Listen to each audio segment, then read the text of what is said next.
Fala, nono ano, beleza? Bom dia a todos. Seguinte, vamos começar o conteúdo chamado Teorema de Tales. Vocês viram que na aula passada a gente estava falando a respeito de retas paralelas interceptadas por transversais, correto? E a gente viu que nos dois casos que tinha, o primeiro caso eram quando você tinha segmentos de retas paralelas congruentes, cortadas por transversais.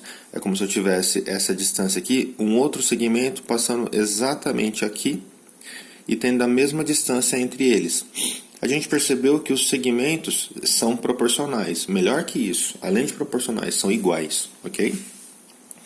E o segundo caso era um exemplo assim, onde você tinha segmentos paralelos não congruentes. Só consegue visualizar que essa distância não é a mesma que essa. Então isso quer dizer que são paralelos não congruentes. Esse é o segundo caso. E vocês visualizaram que na hora que você fazia essa medida com essa medida não era a mesma coisa. Mas na hora que você fazia a razão é a divisão, ok? Desta medida com esta medida você encontrava a mesma coisa quando eu pegava essa medida com essa medida. Beleza? E é exatamente isso o Teorema de Tales. E ele diz o seguinte pela definição.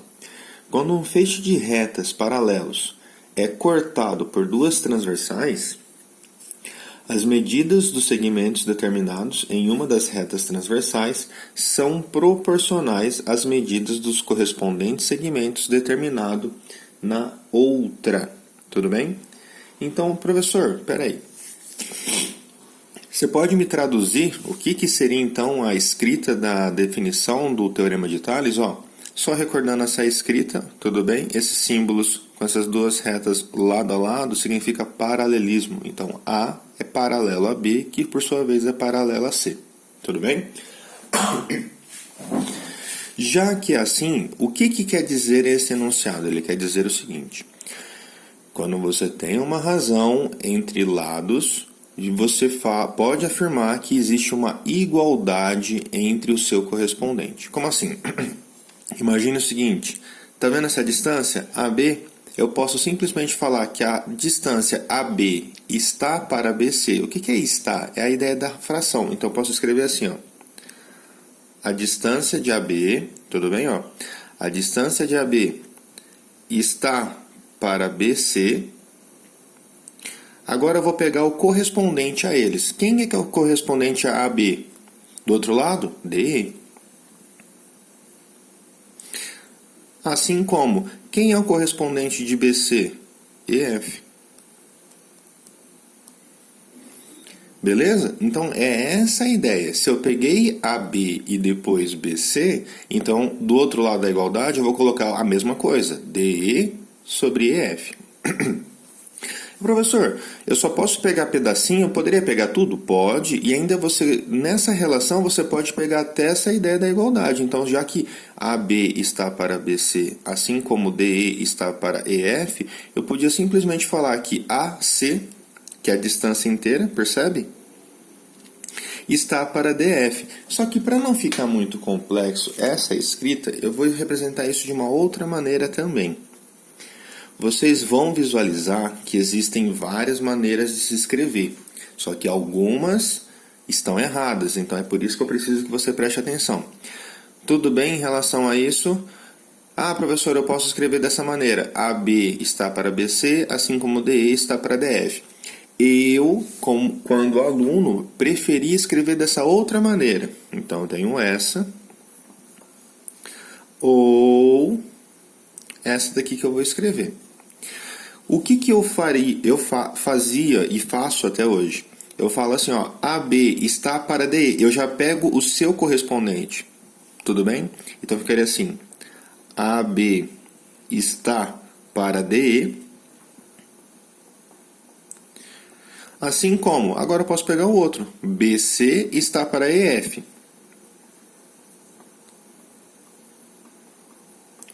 Dica. Se eu comecei com AB e fui para DE, a outra igualdade eu não posso começar com EF. Faz sentido? Eu comecei do lado esquerdo, continuo do lado esquerdo. Então uma das coisas que eu faço é sempre assim. Se eu comecei do lado esquerdo, olha se em cima é todo mundo do lado esquerdo.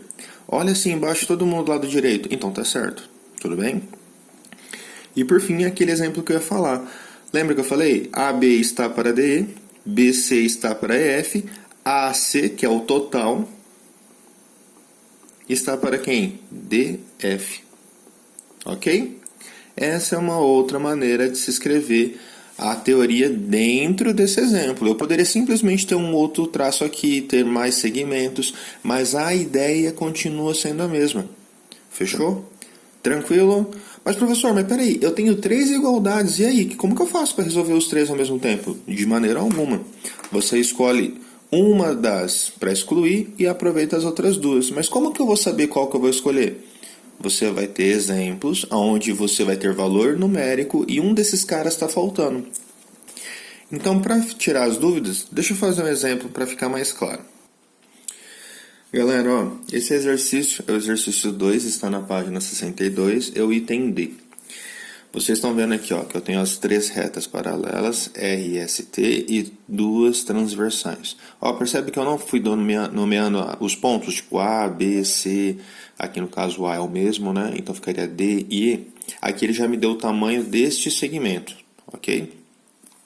Professor, eu vou mostrar as 2 formas para vocês verem que vai dar a mesma coisa, beleza? Então, ó, eu vou fazer aqui 2 espaços, só para mostrar que tanto faz a maneira que você vai escrever. Eu vou escrever aquela primeira maneira. Como que era aquela primeira maneira? Eu vou aplicar o teorema de Tales. Por qual motivo? Eu tenho retas paralelas. O enunciado já disse isso, tudo bem? Ele fornece essa informação aqui, ó. Então, graças a isso, eu já posso afirmar que é um teorema de Tales. E como que era mesmo? Ele falava, este segmento está para esse, 3 está para x, assim como 4 está para 10. De boa? Faço as devidas multiplicações, então eu vou ter 4x igual a 30. X é igual a 30 dividido por 4. Se eu simplifico isso por 2, x é igual a 15 sobre 2. E quanto que é a metade de 15? 7,5. Como não tem unidade de medida, é somente 7,5. Professor, vamos ver se do outro lado tá certo? Vamos. Ó, a outra maneira que eu faria era aquela lá. Este lado está correspondente ao da frente. 3 está para 4. Assim como o x está para 10. Só confirmando, todo lado esquerdo está em cima, todo lado direito está embaixo. Ok, vamos multiplicar. Ó, aqui, professor, eu comecei com 4 vezes x. 4 vezes x. Ó, percebe que está dando a mesma coisa? 3 vezes 10. Deu a mesma coisa. É a escrita diferente, mas querendo ou não, é a mesma coisa, beleza? Então aqui direto eu já vou pôr o resultado, 7,5. Ok? Vou pegar um exemplo agora que ele pode bugar um pouquinho a cabeça de alguns. Preste atenção. Galera, ó, agora eu tenho o item C. É o próprio, do mesmo exercício, o 2. Então quer dizer que essas propriedades estão válidas, quer dizer que R e S e T são paralelas. Percebe que antes, ó, eles até que se tocavam, mas não ocorria o cruzamento antes dos paralelos. Nesse caso, ó, já ocorre o cruzamento entre os paralelos. O que eu tenho que tomar um imenso cuidado? Professor, eu vou resolver como isso? Eu, se eu fosse vocês, faria o seguinte. Desenhava novamente essa figura. Só para não confundir a cabeça de vocês.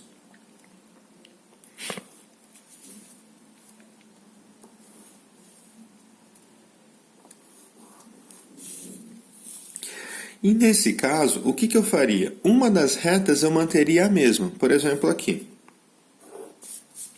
Deixa eu só fazer o prolongamento dessa reta. Essa reta eu manteria, que seria o x e o 8. Um exemplo, eu poderia manter a outra, fica a seu critério. E o que eu vou fazer com essa reta aqui, ó, 2x e 3?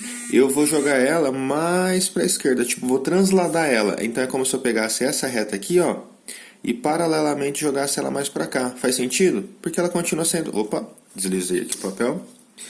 Ela continuaria sendo o quê? A mesma coisa. Então, enquanto você tem aqui essa reta escrita dessa maneira, eu vou até apagar o x desse lado para não atrapalhar a nossa visualização. Então, ela estaria aqui, ó, vou até fazer fraquinho, 3 e 2x, correto? Eu vou jogar ela mais para cá, ó. E continua sendo 3 e quem? 2x, porque como as retas são paralelas e aqui eu fiz a ideia de transladar ela paralelamente, as suas dimensões são conservadas. E olha como fica mais fácil da gente enxergar quem está relacionado a quem. Tudo bem? Então, ó, deixa eu apagar isso daqui para não confundir mais.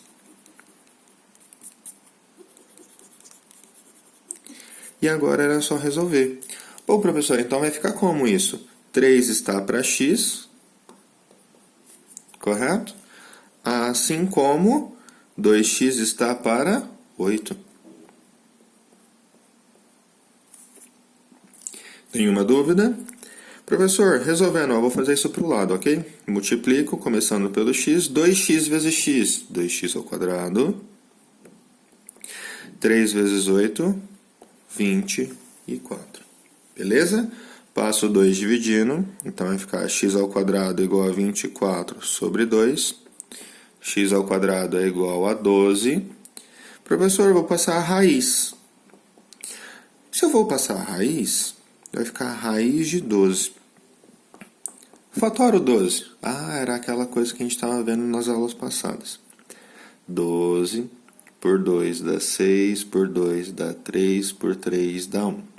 Como é uma raiz quadrada, eu vou juntar isso de 2 em 2. Quer dizer que quem vai sair da raiz? Só o 2. Então vai ficar 2. Quem fica dentro da raiz? O 3. Porque ele não tem o mesmo valor, lembra?